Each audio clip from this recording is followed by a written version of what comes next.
So until it falls off, I'm gonna wait a little bit.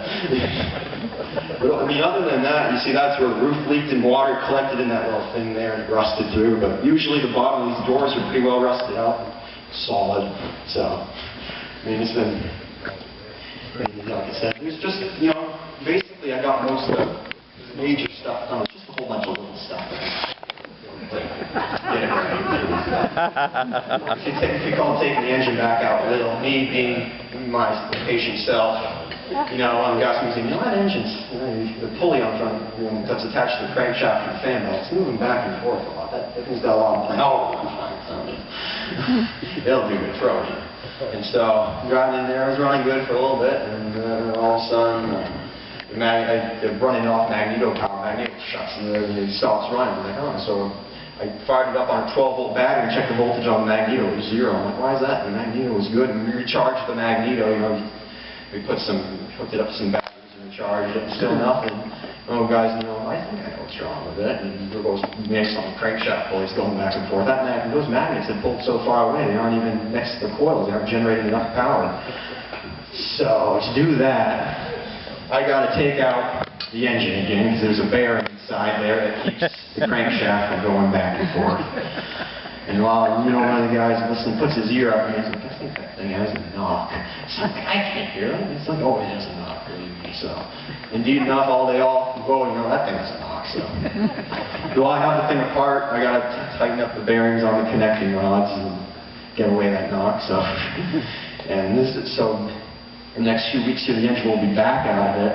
So I don't have to run it on a 12-volt battery, and it'll actually run off the magneto itself. So it's just, I mean, it's the basic thing is there. I basically got what I need, and but like I said, you just got to take the engine back. I didn't want to know guys like, you know, when I was a kid, I did that without even having to take the engine out. Just that little cover under there, and you take that out and pull everything out. I'm like, yeah, but I'm not that good. I mean, it's just this tiny. It's about this long. And it doesn't, you can't, the main bearing is way back there. You have to stick your hand in. You can't, I don't know how you got a wrench in there or how you pull out the cotter pins. And the bad thing is you got the magnets for the magneto right there. If you drop the cotter pin, right back on that. You drop it up, goes straight back there. And then to get that off, you either have to have really small hands or you have to take the engine out to get those off the magnets. And then say, oh, I mean, and if you run it, if you don't know, and you run it, it'll rip out all of your coils. So that's one of the things. You got that big giant magnet back there working on these engines. If you drop something, right back against that magnet. So you got to be careful. When you're working on the transmission too, then the magnet's in front. You drop a nut, shoot. Right?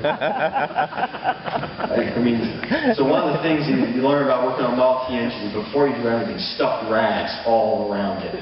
So it'll go to the rag instead of back to the engine. You know? And I recently had to do some work on, like, this is an earlier style engine, so it has a shaft that goes through the transmission where your pedals work. You know, these transmissions are sort of different. They have what they call bands in them, which are these lined sort of pieces of metal, and they squeeze on different drums to lock it into different gears. These gears are all planetary gears. And this shaft goes all the way through, and then there's an adjusting screw on one end, and these bands have forks on them that, you know, squeeze it tight. And one of my rods was going through the forks, and I got to put a washer on there so it wouldn't push through the forks anymore.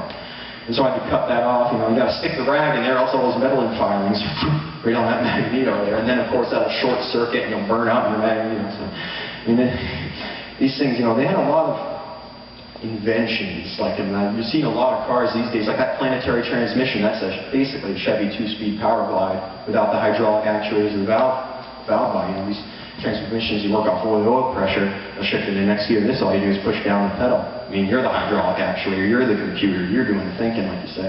This thing has distributorless ignition. And, you know, all these modern car companies are asking, like, about that. You know, it's all computer controlled and timing, you know, meticulously adjusted by these computers and stuff. You just got a lever on the steering wheel to adjust your timing right there. You know, you retard the spark for starting it so it doesn't break your arm. And then you bring it back, you advance the spark for when you're running it. I mean, there's a whole bunch of just new stuff, you know. It doesn't have a distributor, it has individual coils per cylinder. That's something that Chevy's really put out there with their LS series small blocks. They look at the top, you have individual coil per cylinder. This thing has 4 coils, but they're wooden. Wooden coils sitting on top of the engine. But you see, there was a lot of modern ideas that were sort of put on the shelf, you know. those ideas, you know, they didn't really, I mean, they worked, but they weren't as efficient as they could